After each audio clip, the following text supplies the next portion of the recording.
Oi, gente, boa noite, tudo bem? Chegando aqui hoje para mais uma live. Hoje o meu convidado vai ser o Tássio. Mais uma vez ele vai estar aqui com a gente, diretamente de Fortaleza. E eu espero que essa vez seja tão boa quanto a primeira. Que chovam bastante perguntas. Tô aguardando o pessoal chegar, né? É, arrumar meu cabelo, sempre eu arrumo cabelo, né? Enquanto a gente espera. Pra sair bonito depois, né, gente? Hoje eu resolvi prender o cabelo. Então, tô aguardando o pessoal que tá chegando hoje pra live. E tô aguardando o Tássio também. O assunto de hoje vai ser bioenergética, né? O Tássio já tá acenando pra mim e já tá pedindo pra participar.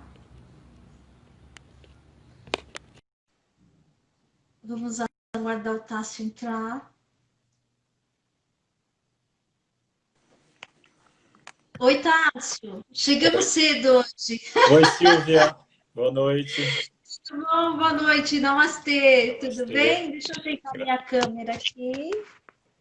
Ficar um Deixa eu pouquinho mais ajeitar a perto. minha também aqui. Tava cortando a minha. Pronto. Como estamos? Tá frio aí em Fortaleza? Tá calor? Como está? Aqui tá calor, tá calor. Mesmo nesse período aqui, normalmente faz frio aí pelo sul, aqui é um clima muito gostoso. Ai, que gostoso, porque aqui tá um frio, olha. Eu tô até de cachecol. A Amanda tá chegando. O Elliston tá chegando. Boa noite, sejam bem-vindos. Acabamos de entrar aqui na live, estamos aguardando o pessoal. Gesa, boa noite. Lu também, boa noite, tudo bem? É... Dri, terapias integrativas. Ai, Dri, que bom que você está por aqui. Boa noite.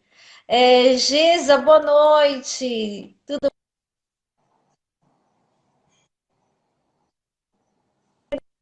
Uma vez o Tassi de Fortaleza para fazer uma live com a gente. Espero que hoje chovam perguntas, Tássio, como choveu perguntas da outra vez que você esteve aqui, né?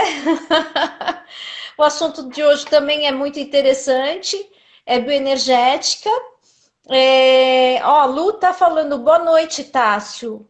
Lu da Arte Boa noite, Design. Lu. Boa noite a todos.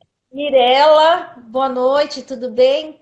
E como que a bioenergética, né, que você vai explicar para a gente, como que ela pode ser um auxiliar nos nossos relacionamentos, né? Esperar mais um pouquinho o pessoal chegar. O pessoal tá. Olha, de Londres, a Lu. Nossa, é um prazer. Live internacional hoje de novo. Eu já fiz com a Austrália. Hoje nós estamos fazendo com Londres. Estamos ficando chiques, hein, Tássio? É, Vamos aguardar mais um pouquinho. E eu queria. A Soraya também está chegando. Valdenísia, boa noite. Tudo bem com vocês? Norma, que bom que vocês estão por aqui. Ah, Maria, tudo bem, Maria? Prazer ter o Tássio ao vivo. Olha lá. Que maravilha, né, Tássio? Sem dúvida. E Silvia, Ah, eu sei que você já falou, mas o pessoal que chegou agora, bom, a gente tem um determinado roteiro mínimo, mas a ideia é incentivar perguntas para a gente tirar as sim, dúvidas do pessoal, tá? sim, mesmo porque esse assunto vai gerar bastante dúvidas e perguntas, não é, Tássio? Que é bem interessante. Essa é Eu a já ideia. participei, eu já participei de uma live com o Tássio, cujo assunto era exatamente esse que a gente vai abordar hoje à noite. E foi muito interessante mesmo. Por isso eu até convidei ele mais uma vez para vir falar para a gente sobre a bioenergética. Tudo bem, Lola? Boa noite. Soraya, boa noite. Tássio, vamos começar falando um pouquinho de você? Eu sei que o pessoal te conhece, né? Olha, Tássio, você está lindo. Soraya é sua esposa, né, Tássio? Minha esposa. Suspeita, né? Oi, Soraya, tudo bom com você? É, a gente tem que achar o marido da gente lindo, não é verdade? É, foi ela que passou a camisa, né, Tássio? Sem dúvida, sem dúvida. Mas Ah, nessa época de pandemia, a gente faz junto tudo aqui em casa. não é verdade? É, É, vamos começar falando um pouquinho de você, do seu trabalho aí em Fortaleza, enquanto o pessoal vai chegando. tá Olha lá, é certo. sempre muito interessante o que o Tássio tem a dizer. Então vamos lá, Tássio, fala um pouquinho de você. Ok. Então, inicialmente, a gratidão novamente à Silvia pelo carinho do convite e a todos vocês, né? E a gente sabe bem que talvez o tempo seja um dos bens mais preciosos que a gente tem, né? Então, o dinheiro, eventualmente, que a gente perca, tem como ganhar, até a saúde, se a gente perder, a gente tem como reconquistar, mas o tempo não. O tempo passou, está passado. Então, gratidão pelo carinho de vocês estarem aqui com a gente. E esperamos, tanto eu como a Silvia, que essa noite, essa horinha de conversa, possa ser proveitosa para todos e que todos possam sair aqui, pelo menos assim, com aquela ideia do potencial que a bioenergética pode nos ajudar. Bom, meu nome é Anastácio Aguiar, eu trabalho como psicanalista clínico, hipnoterapeuta e constelador familiar sistêmico. E nós temos aí semanalmente, todas as quintas-feiras, um grupo na internet, né, que nós tratamos das constelações familiares na prática. É um grupo, em grupo, a constelação familiar, e é também online. E aí nós fazemos, às vezes, se o paciente desejar, nós fazemos ela de forma oculta, e se o paciente também não se importar, a gente faz aberta. Tá? Então, essa semanalmente a gente tem e ficam todos convidados aí para participar. Que bom. É, Rosane está chegando. Oi, Rô, tudo bom? Já vi você por aí, tá bom? Boa noite. Então, vamos falar um pouquinho, né, Tássio, sobre bioenergética. Me conta um pouco sobre o que é bioenergética, e é uma terapia, é um sistema, é uma técnica, como ela surgiu, onde ela surgiu e quem desenvolveu? Ótimo. Então, a bioenergética, ela é uma técnica terapêutica inicialmente desenvolvida lá nos anos 1920, por volta desse período, por um médico psicanalista, inclusive trabalhou com Freud, e o nome dele é William Reich. Né? Ele escreveu alguns livros e dentre a ideia inicial que gerou a bioenergética é o seguinte: Freud entendia que a psique humana era dual, ou seja, uma coisa era a mente e outra coisa era o corpo, né? Então, o Reich e alguns outros, como o Grodeck, por exemplo, discordaram dele, dizendo que o indivíduo ele é uno, tá? Não pode separar as emoções do corpo, estão todos interligados, são corpos diferentes, mas estão interligados. Então, ele propôs a relação íntima entre as emoções, as doenças e o corpo. E aí ele desenvolveu, dentre outras questões, essa questão da abordagem dos tipos de caráter. Né? E aí são 5 os tipos de caráter que a gente já vai ver, mas ele identificou, através do trabalho psicanalítico dele, terapêutico dele, que cada tipo de pessoa tinha uma determinada, digamos assim, carga emocional, e essa carga emocional era tão importante que desenvolvia, formatava até mesmo o corpo do indivíduo. E também gerava um padrão de doença. A gente vai ver que para cada tipo de caráter tem um determinado padrão de doenças.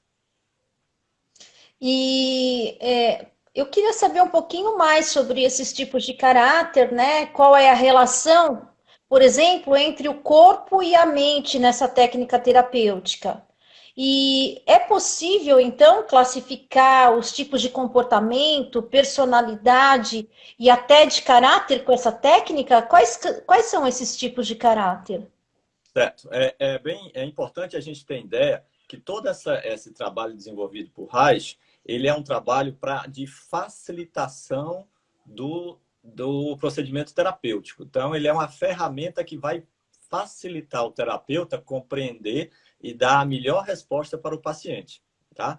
Então, na medida em que ele verificou que cada tipo de caráter apresenta um tipo de comportamento e, em consequência, apresenta um tipo de doença, ele classificou em 5, tá? Que são os tipos, primeiro, esquizoide, segundo, oral, o terceiro o psicopata, o quarto, o masoquista, e o quinto é o tipo rígido. Cada tipo desse tem determinadas características, comportamento padrão e tipo de doença.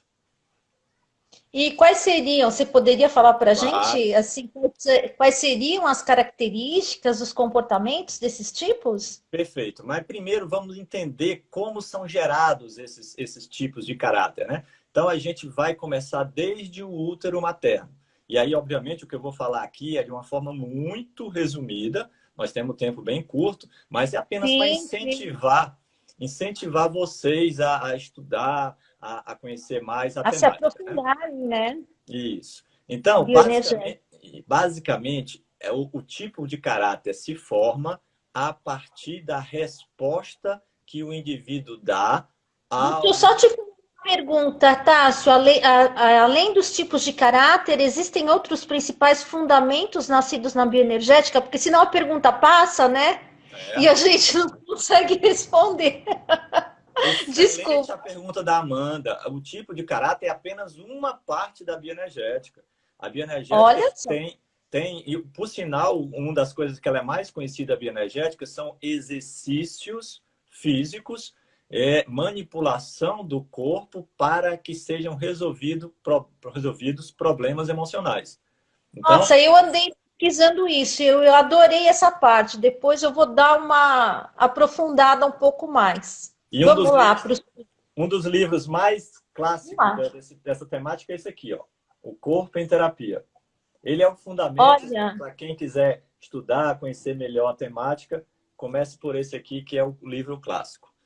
Mas depois me passa essa relação que eu coloco lá no IGTV para o pessoal, tá bom? Certo, perfeito. Então vamos entender como é que se forma cada tipo de caráter, né? Lembrando que a formação se dá basicamente pela resposta que o indivíduo dá a uma determinada input, a determinada informação externa, ou paralela, interna e externa. Então vamos lá. O indivíduo está no ventre materno, ele é um feto ainda. E aí, por várias gamas de motivos, a mãe venha a entrar num estado de estresse. Que pode ser, por exemplo, perder o emprego, pode ser estar com fome, pode ser qualquer tipo de informação. A criança, o feto, sente a escassez, ou seja, o sangue diminui no ventre, porque ele é carreado para a parte do sistema nervoso ou os músculos para atender aquela sistemática do estresse. Então, diminui o sangue e, consequentemente, diminui o oxigênio no ventre materno. Aquela diminuição de oxigênio e sangue traz um esfriamento do útero. O indivíduo, a criança, vai entender aquilo como um tipo de opressão. E aí ele vai reagir. Tendo em vista que ele não pode chorar, não pode gritar, não pode fazer nada, né, no relação ao mundo externo, o que é que ele se faz? Ele se volta para o mundo interno. Então, o esquizoide é aquele indivíduo na fase adulta que ele vai reagir aos desafios do mundo externo através da reclusão ao mundo interno. É o complexo do porco-espinho, que ele se fecha em si mesmo. Tá? É a maneira como o indivíduo aprendeu lá no útero materno a se proteger.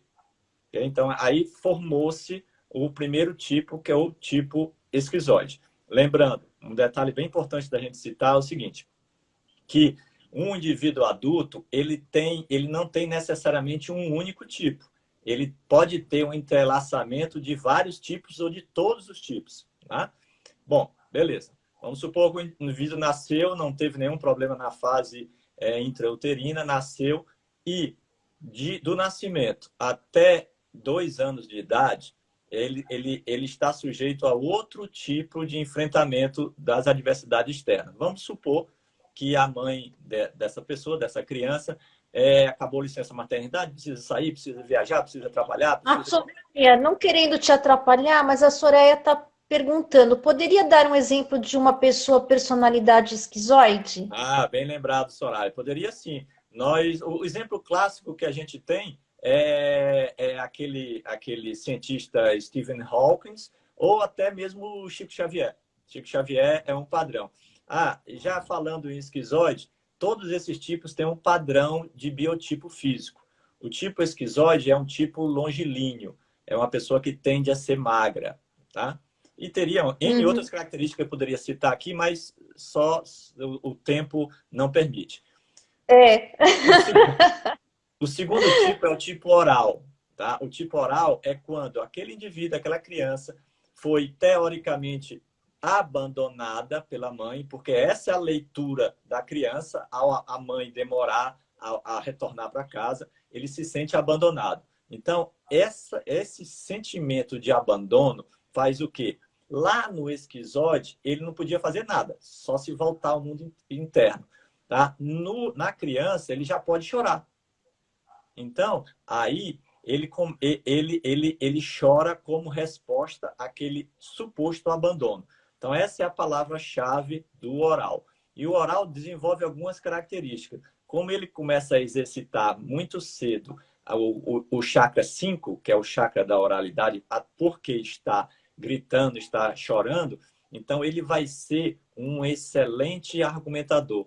Ele vai ser uma pessoa que elabora bem as suas ideias. Por quê? Porque desde cedo ele precisou se expressar para defender aquela necessidade dele. Isso vai até os 2 anos de idade. Que as pessoas vão, conforme você vai falando, é natural que as pessoas vão se identificando, né? Isso. A Amanda está dizendo que ama esses estudos de caráter. Exatamente gente, isso. pode ir fazendo pergunta, tá? Porque é natural essa identificação. Vamos lá para o terceiro. Eu peço que vocês procurem se identificar e no final, que eu explicar os 5 tipos, vocês me digam qual é que vocês se identificam mais. Aí vocês vão escrevendo aí quais que vocês vão se identificando, tá, gente? Vamos lá. Certo. O terceiro tipo de caráter, que tem o nome de psicopata, mas é apenas um nome, não quer dizer que a pessoa seja psicopata. Este tipo, ele tem algumas características que a psicopatia apresenta. Então, por exemplo, o controle. Mas vamos ver como é que ele surge. O indivíduo, por volta dos 3 a 4 anos de idade, ele começa a perceber que, para chamar a atenção dos pais, seja para comida, seja para carinho, seja simplesmente para atenção, ele tem que fazer alguma coisa. É a fase do bilu-bilu. Então, quando ele faz alguma coisa diferente, ele chama a atenção. E essa chamada a atenção, ele obtém um ganho de atenção. Então, se essa criança se fixar nessa fase, ele vai desenvolver na vida adulta essa noção de que ele precisa controlar, precisa ganhar atenção através do controle, de ser o centro das atenções. Ah, sim, eu esqueci um exemplo típico que se dá a respeito do tipo oral. Ele tende a ser gordinho e baixinho. O exemplo mais claro é o Jô Soares. Outro detalhe do tipo anterior, que o tipo oral, é o seguinte: o tipo oral, como ele tá pedindo, chamando a atenção da mãe, quando ele for adulto, ele vai ser muito pegajoso, ele vai ser muito dramático, ele vai querer sempre a atenção das pessoas, tá? A Amanda está dizendo que é oral demais. Vocês lembram quando o Jô entrevista as pessoas, ele não gosta de pegar no braço? Então, isso significa o contato. E, em contrapartida, aquele primeiro tipo que eu citei, o esquizoide, ele não gosta de contato. Depois eu vou trazer essa temática de novo. O psicopata, então, ele descobre que, para ter atenção, ele precisa fazer alguma coisa diferente. E esse padrão de comportamento, se ele desenvolver, vai chegar na fase adulta como uma espécie de controle. Tá? O tipo psicopata que normalmente é citado é o Jô Soares. Desculpa, Jô Soares não, o Faustão. O Jô Soares é o oral. O Faustão. Então, eles são, nos tipo físico, normalmente triangulares.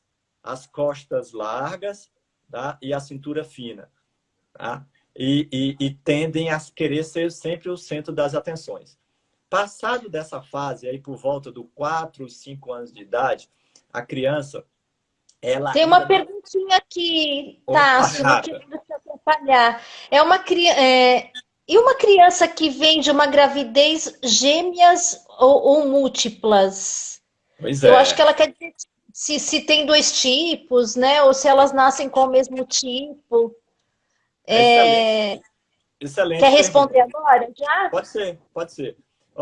Essa pergunta é bem interessante porque permite dar um conceito básico com relação a essa temática. Cada indivíduo vai reagir de uma forma diferente. Se tiver 2 irmãos gêmeos, como ela citou aí, e obviamente vão enfrentar no útero materno a mesma escassez de oxigênio. Mas o tipo de personalidade aí que vai variar por outros fatores, aqui a gente está resumindo, o tipo de personalidade de um, que será diferente do outro, pode reagir de uma forma diversa. Um dos dois pode ter uma resistência maior à dor.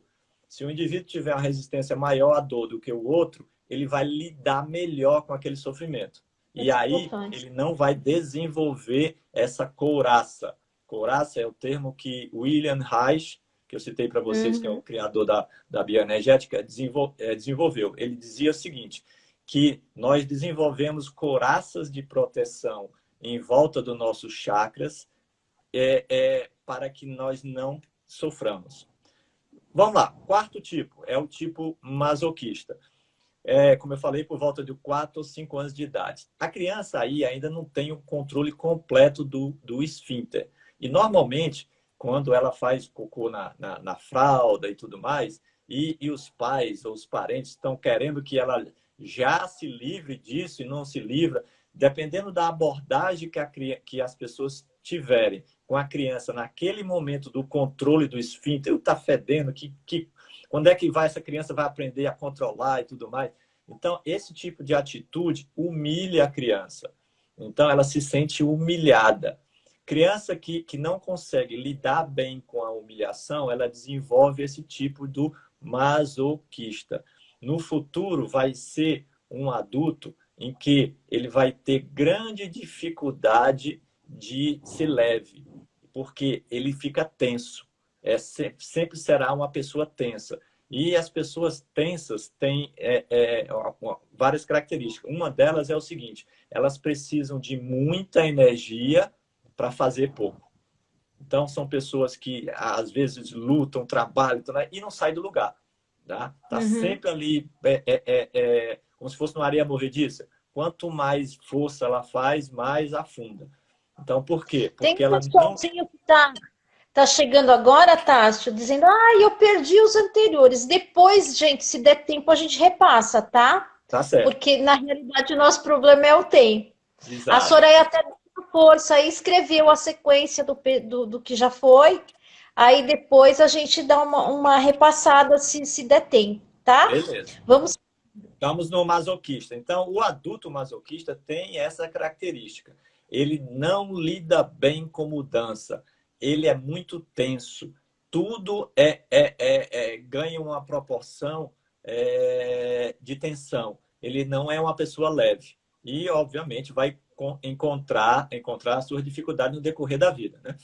E o último tipo é o tipo rígido. O tipo rígido é bem interessante, porque a criança... Tássio, antes de você ir para o rígido, fala para mim um exemplo de personalidade desse que você acabou de falar. Você citou o Faustão, né? O anterior, e este qual seria? Vamos lembrar, o esquizoide, o Stephen Hawking, o próprio Chico Xavier. Lembrando, tipo físico, ele é longilíneo, magro, normalmente alto, tá? A energia desse tipo de pessoa é centrada na mente. Eles são intelectualizados, são pessoas voltadas para o mundo da intelectualidade ou para o mundo interior. O segundo tipo, que é o tipo oral, a energia é centrada na comunicação. Tá? O exemplo que eu dei é o Jô Soares. O terceiro tipo, que é o psicopata, o exemplo clássico que se cita é o Faustão, é aquele tipo de pessoa que tem a forma triangular, é forte em cima e a cintura estreita. E o quarto tipo masoquista, o exemplo clássico que se dá é a Dilma Rousseff. Tá? E a Soraya, aproveitando, está perguntando se é possível uma mistura de caráter em uma só pessoa. É o mais comum. Tá? Dificilmente se encontra uma pessoa com um tipo único específico. Sempre há mistura. Tá? Aqui, esses exemplos que a gente cita a título apenas teórico são apenas referenciais. Não quer dizer que a pessoa seja só aquilo. Né? Um pouco, né? Para a pessoa mais ou menos já imaginar. A pessoa pode nascer... A Amanda está perguntando, a pessoa pode nascer esquizoide e depois se tornar um oral ou vice-versa, pois são opostos? É difícil, porque na medida que ela cria aquela estrutura, ela vai ter aquela estrutura como base o resto de toda a vida. Ela pode sim amenizar as qualidades ruins e potencializar as qualidades boas do tipo, tá? Mas mudar por um oposto é difícil. Eu, particularmente, não conheço. Tá? O quinto tipo, que é o tipo rígido, é aquela pessoa que passou bem, aquela criança que passou bem por todas as fases, mas quando chega na fase do complexo de Édipo, que é por volta dos 5 a 7 anos de idade, o que acontece? A fase onde a princesinha do papai e o príncipe da mamãe. E aí o pai chega para a princesinha do papai, antes de dormir, dá um beijo na criança e vai dormir com a mamãe. A mamãe chega à noite com o príncipe da mamãe, dá um beijo na criança e vai dormir com o papai. O que é que a criança entende? Que, ora, se eu sou a princesinha do papai ou o príncipe da mamãe e ela veio, mas foi embora, ela me traiu. Então, o sentimento que a pessoa tem é um sentimento de traição. E esse tipo de pessoa, o tipo rígido, é aquele tipo que tem mais dificuldade de se relacionar. Por quê? Porque, veja bem, o sentimento é de traição. Ele não confia mais nas pessoas. Porque, olha a leitura, se eu fui traído pelos meus pais, quem não vai me trair? Então, e o exemplo típico é o Brad Pitt e a Angelina Jolie. Tá? Normalmente eles têm um estilo físico, são corpos bonitos, corpos belos, tudo mais, mas tem essa questão da traição. E o tipo físico... E aí, pessoal, vocês já estão se identificando com os tipos? Coloca aí pra gente. E o tipo deste, qual seria? O tipo físico do masoquista, ele tende a ser quadrado. É uma pessoa quadrada e sem bunda. Identificou a pessoa sem bunda, tem grande chance de ser masoquista. Entendi. Você trabalha muito com a constelação familiar, não é isso, Tássio? Isso. E as demandas nesse tipo de terapia, né? Os indivíduos que vão para a constelação trazem sempre demandas de ordem social, emocional, familiar, profissional, não é verdade? Qual é o objetivo da constelação e como que a bioenergética, tendo esses tipos de personalidade, caráter, pode auxiliar na constelação familiar? Excelente, Silvia. Então, vamos lá. A constelação familiar, o objetivo é ela reequilibrar as energias de um determinado sistema. Tá? E onde é que se entrelaça a bioenergética com a constelação familiar? Por exemplo, quando a gente recebe um paciente com o treino da prática psicanalista, você já identifica mais ou menos o perfil daquela pessoa. Então, vamos dar um exemplo. Se a pessoa é oral, eu verifico já pelas características que era oral. Então, existe uma propensão, todo oral tem uma propensão para a depressão. Tá? Ele tem uma propensão para a tristeza. Vamos lembrar, o oral é aquele que entendeu que a mãe o abandonou. Então, o vínculo mais importante que nós temos no planeta, na vida, é a nossa ligação com a nossa mãe.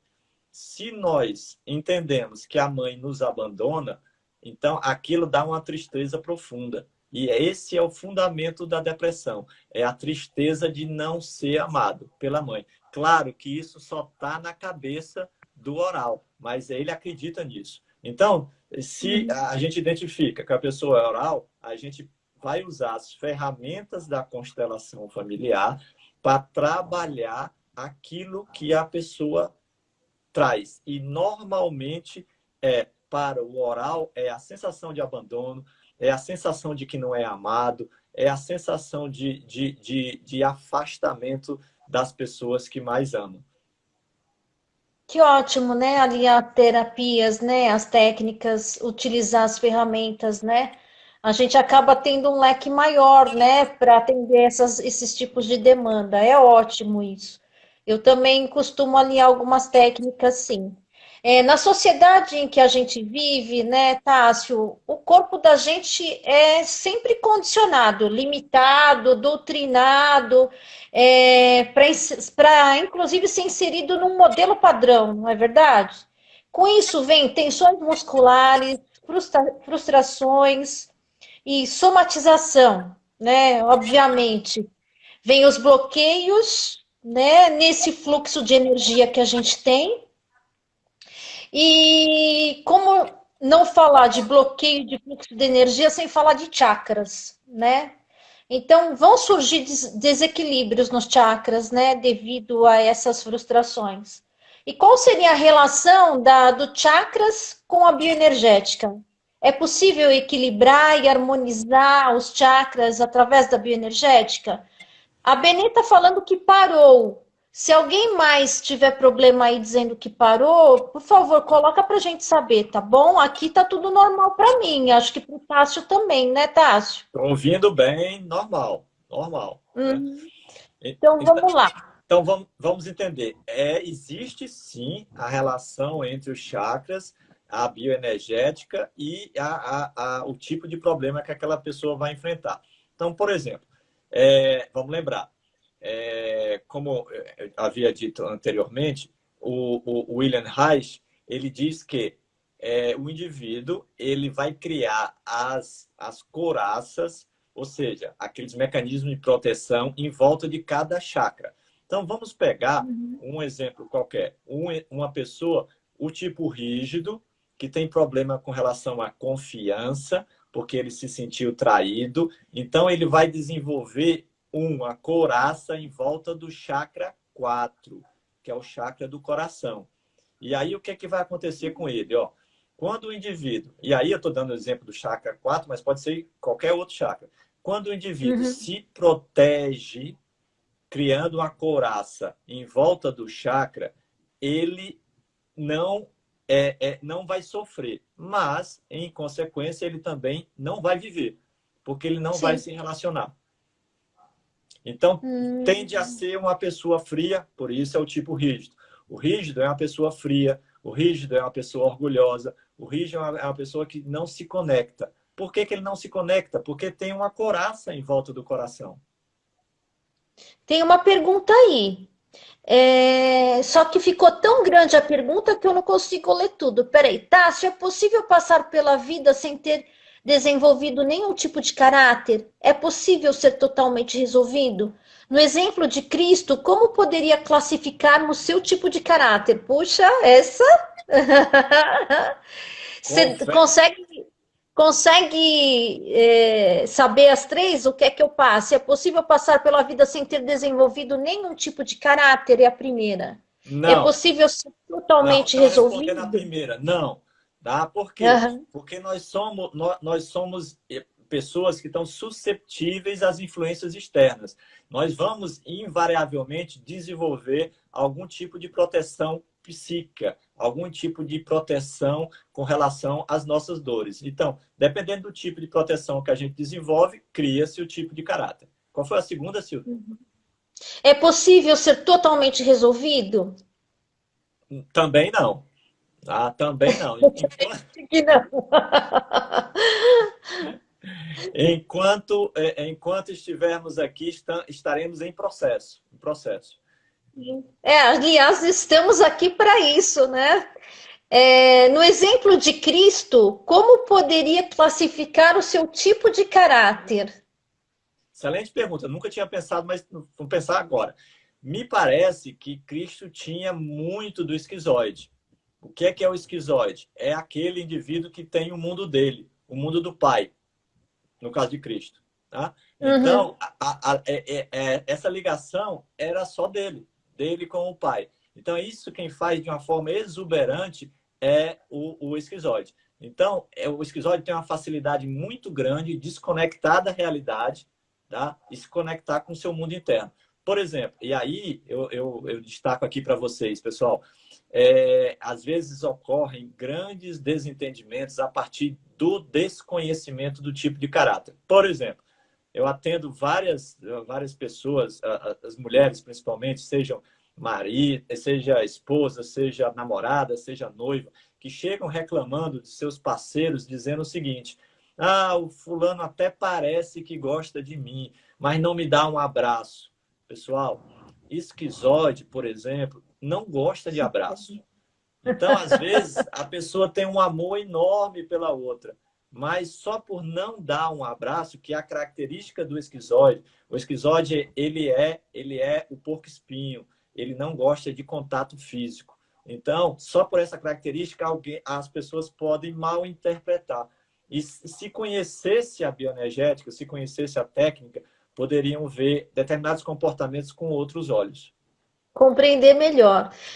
Mas falando nesse tipo de relação, né? Quando a gente conhece uma pessoa e se apaixona, ela é de um jeito, toda amorosa, né? Toda. E com o passar do tempo, você casa, convivência, o dia a dia, parece que a pessoa se transforma, né, Tássio? Eu diria que ela retorna ao que era. Então, a minha pergunta seria essa. O que acontece? A pessoa era assim e mudou, ou ela já era o que ela apresenta hoje e o que ela era nessa fase, na realidade? É que na fase da conquista, na fase da paixão, aquela energia pulsional do desejo encobre vários tipos de comportamentos que ficam adormecidos.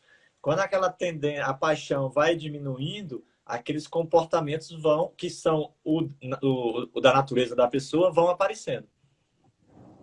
O autista tem grande chance de ser esquizoide? Estão perguntando aqui. Certo. Então, vamos lá. Mirella está perguntando. O comportamento do autista é o padrão do esquizoide. É a fuga para o mundo interno. Só que no esquizoide, nós estamos... tem um comportamento ainda que o indivíduo tem controle. Tem controle das suas emoções, tem controle da entrada e saída desse processo. Tá? No nível do autismo, o autista não tem mais esse controle. Tá? Mas sim, o padrão de comportamento, a reclusão para o mundo interno. No caso da esquizofrenia, seria como o autismo? Fica difícil de sair do padrão, é isso? Exatamente. Esquizofrenia é um processo patológico já. Então, já entra na área das psicoses. Então, também o indivíduo não tem controle. Então, tudo isso que a gente conversou como tipo de caráter, o indivíduo tem um certo controle. Tá? Sim. Quando se entra na patologia, na psicose, o indivíduo não tem mais controle disso. Tá? Sim. Tem uma pergunta grande depois. Boa noite, Silvitácio. Dentro da psiquiatria infantil, que é minha área de trabalho, hoje temos uma geração de crianças e adolescentes que praticam automutilação. Qual a leitura da bioenergética para estes jovens? Excelente. Oi, Gabi, boa noite. Ótima pergunta. Excelente, excelente, excelente. Ó, a automutilação e correlatos, né? Uma autodepreciação, né? Autodesvalorização, no geral, é falta de conexão. Falta de conexão com o quê? Com as questões internas, com a ligação com o pai, como é criança, né? Ligação com o pai, ligação com a mãe, ligação verdadeira, porque nós hoje temos N mecanismo de desconexão, seja computador, seja televisão, seja qualquer coisa. E aí impede que haja a efetiva conexão da criança com a mãe, da criança com o pai. O indivíduo, quando ele está desconectado, ele perde a presença, ele perde a ligação com o amor. O exemplo mais cabível também, além desse que você citou, é a questão da droga. O que é a droga? Que aí, normalmente, no adulto. Ela falou criança, mas vamos para o adulto. A droga é quando o indivíduo está desconectado de si mesmo, o adulto. Chegou na fase adulta e verificou que nada valeu a pena. O mundo externo não interessa e o mundo interno ele desconhece.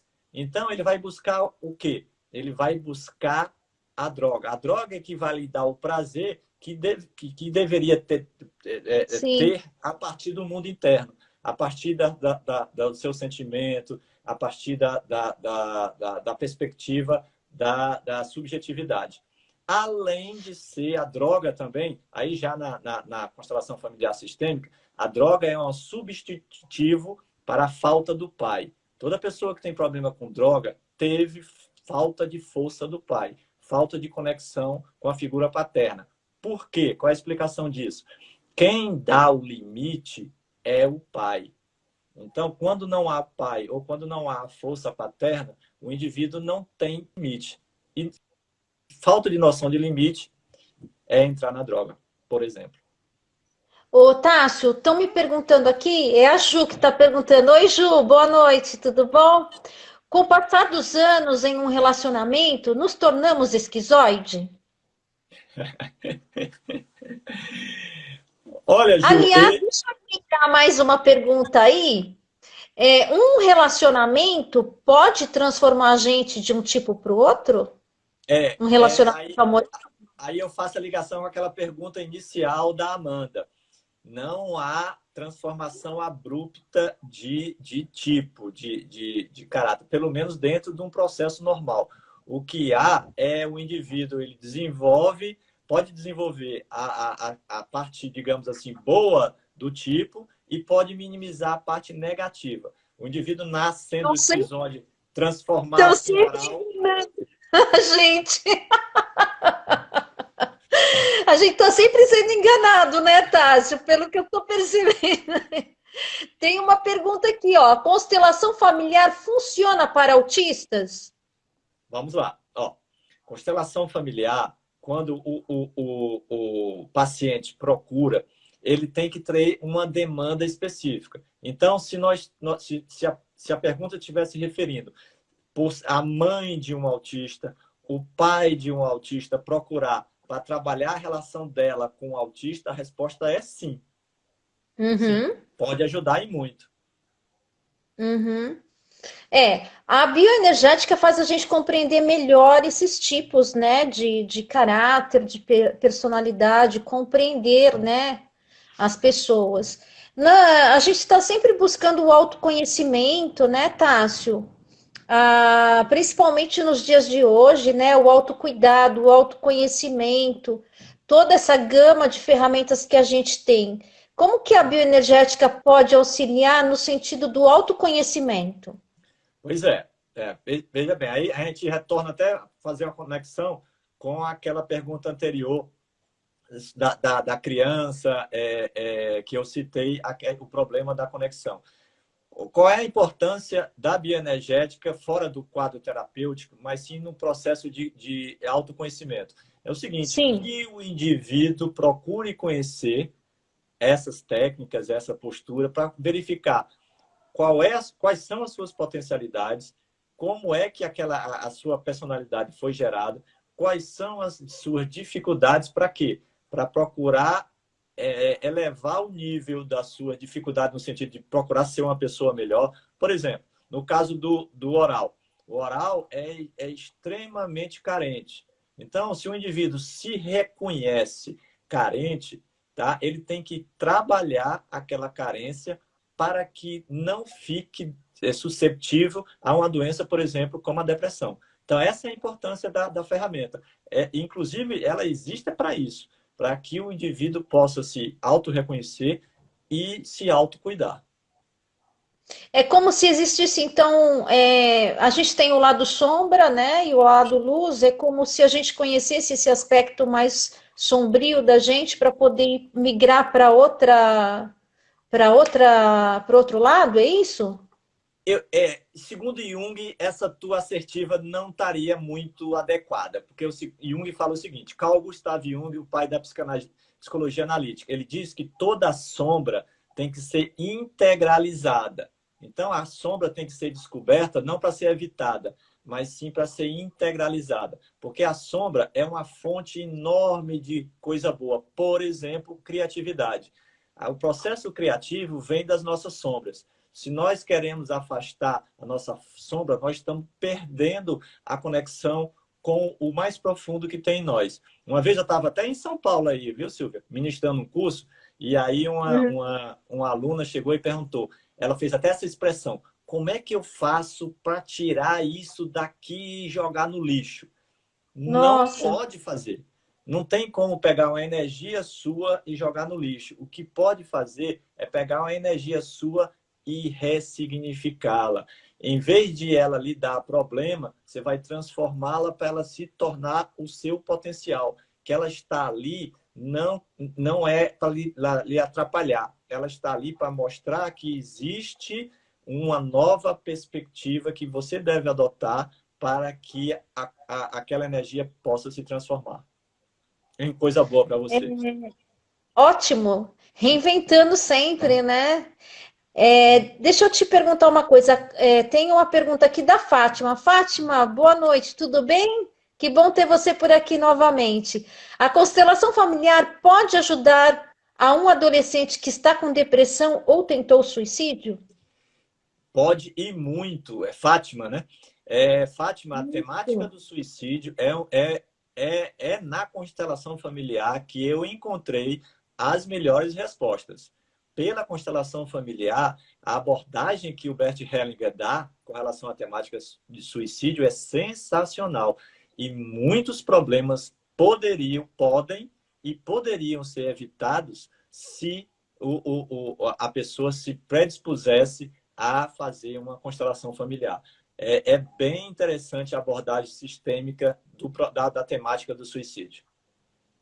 A Gabi está dizendo, Silvia, eu tenho um livro que fala muito bem de nossas sombras. Se você quiser, depois, quando puder nos sair, te empresto. Obrigada, Gabi. Pode mandar para mim, sim, que eu quero. Gente, adoro live cheia de perguntas. A gente está com, acho que uns 15 minutos ainda. O Tássio vai fazer um exercício hoje com a gente do desapego, que vai ser muito legal. Então, se vocês têm perguntas, façam agora, porque a gente tem ainda uns minutinhos antes de fazer o exercício do desapego, tá bom? A Soraya está perguntando, Tássio, geralmente os tipos de caráter se atraem ou se afastam? A combinação de caráter pode ser fundamental para o sucesso de um relacionamento? Nossa, essa foi... Pergunta boa.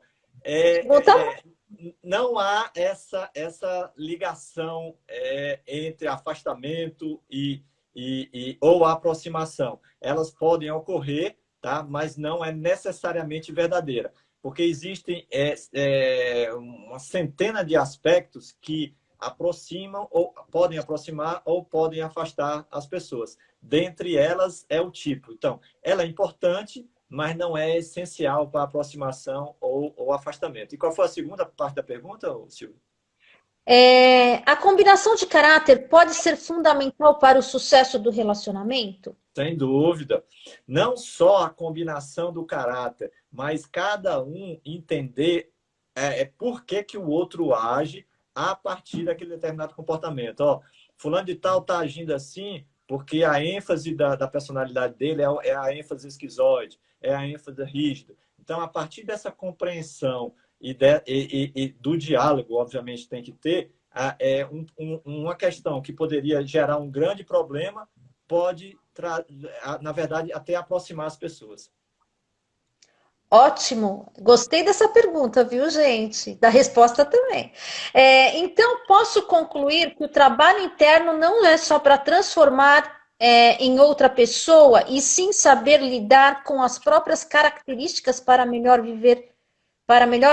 A Mirella está dizendo, é correto isso? É esse o entendimento? É excelente a Mirella ter trazido essa temática. o trabalho interno não é para se transformar em outra pessoa, de jeito nenhum. O trabalho interno é para se transformar em quem a pessoa sempre foi. Vou repetir. O trabalho interno não é para transformar um indivíduo em outra pessoa. O trabalho interno é para transformar um indivíduo em quem ele sempre foi e não sabia quem era. Ótimo, né? É ele se encontrar, né, Tássio? Porque às vezes a pessoa tá perdidaça, né? Não sabe nem quem ela é.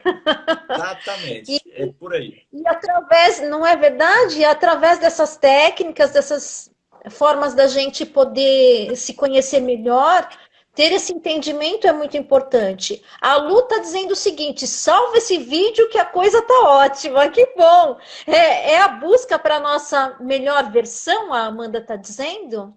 Exatamente, Amanda, muito bem colocado. Nós temos a nossa melhor versão e nós temos a versão infantil, aquela versão carente, aquela versão que está em busca de uma proteção materna ou paterna, uma ligação com o pai ou com a mãe. Tá? Essa é a versão infantil que a gente tem que entender que ela existiu porque existiu, mas existe uma melhor versão, é a versão do adulto, é a versão do autoconhecimento, é a versão do mergulho em si mesmo. Ô, Tássio, uma pergunta, até acho que para fechar, se não tiver mais nenhuma, a gente passa a vida toda em processo e quando a gente envelhece, esses tipos de caráter permanecem, a gente muda de um tipo para o outro, porque me parece que quando a gente envelhece, né, as coisas que são mais assim fortes na gente parece que acirram mais, né? Então existe uma tendência da gente acirrar esses tipos quando a gente envelhece? Silvia, você me permite contar uma historinha aqui que eu achei marcante. Certa feita eu ouvi, ainda que tem tudo a ver com a tua pergunta, ainda nos tempos de acadêmicos, de alunos de psicanálise, há muitos anos atrás, conversando com um colega na hora do almoço, e esse colega padre, por sinal uma figura muito querida, né?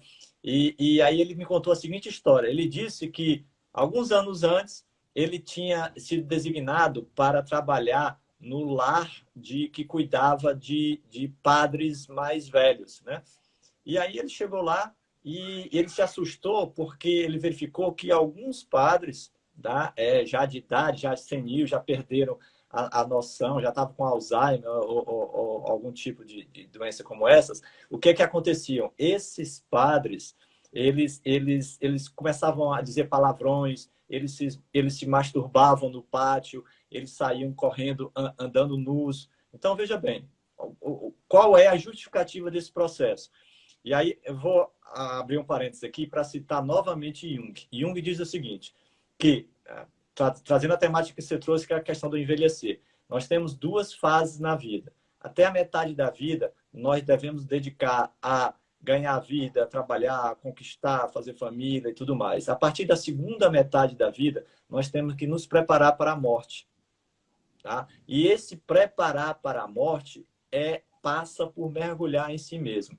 Passa para aqui, ressignificar tudo que não foi bem trabalhado na primeira fase e entrar naquilo que a gente viu na outra live, no amor ágape, aquele amor incondicional, aquele amor que a gente sente a mesma intensidade, seja pela mãe ou por um desconhecido, pela uma árvore ou pelo um bem precioso, tá? Então, quando nós, na segunda parte da nossa vida, deve ser destinada a isso, a desenvolver em nós a evolução da nossa alma, a evolução do nosso espírito, para que, quando tiver numa situação, como você falou, num envelhecimento nesse nível de idade e tudo mais, a gente só possa levar daqui o que conseguiu trabalhar de uma forma plena. Então, outros padres, por exemplo, que ele citou nesse exemplo aí, outros padres não, já estavam lá tranquilos, de bem com a vida, em harmonia. Então, o jeito que a gente trabalhar durante a vida toda, em especial o nosso interior, nessa segunda fase, vai determinar o padrão de comportamento que nós teremos na velhice e certamente o destino que nós teremos depois daqui, né? Tássio, vou pedir porque o tempo está curto, para você já ir emendando o exercício do desapego. E já vou te agradecendo, porque se a live finalizar, muito obrigada por mais uma live com você. Gratidão, Silvia, novamente pelo carinho, pelo convite. Silvia, a gente tem quantos minutos? Só para eu saber por causa do exercício. Uns 3 ou 4, tá, Tássio? Então, vamos resumir o exercício. Pessoal, esse exercício de desapego, tá? Qual é o objetivo desse? É que a gente, na verdade, é um misto de exercício de constelação familiar com auto-hipnose, tá? E com meditação também.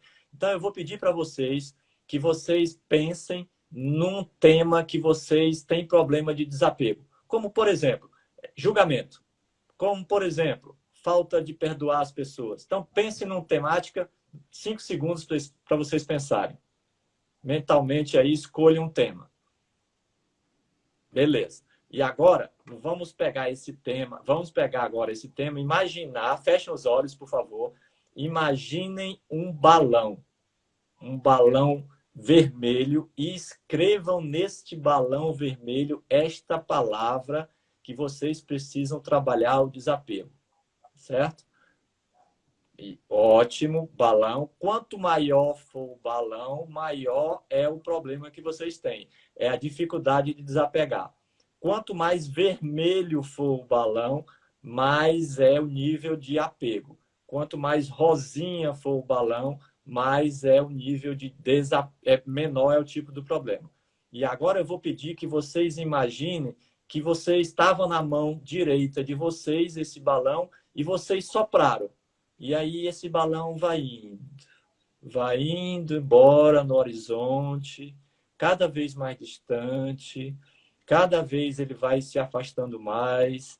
Aquele balão que era muito grande agora está metade do tamanho, e vocês vão imaginando ele indo, mas imaginando também a generosidade, vendo ele com amorosidade. Vocês não estão se livrando dele, vocês estão apenas se despedindo com amor, despedindo com generosidade, despedindo com carinho. Agora ele já está bem pequenininho, um pontinho lá no infinito, e de repente, puf, desapareceu.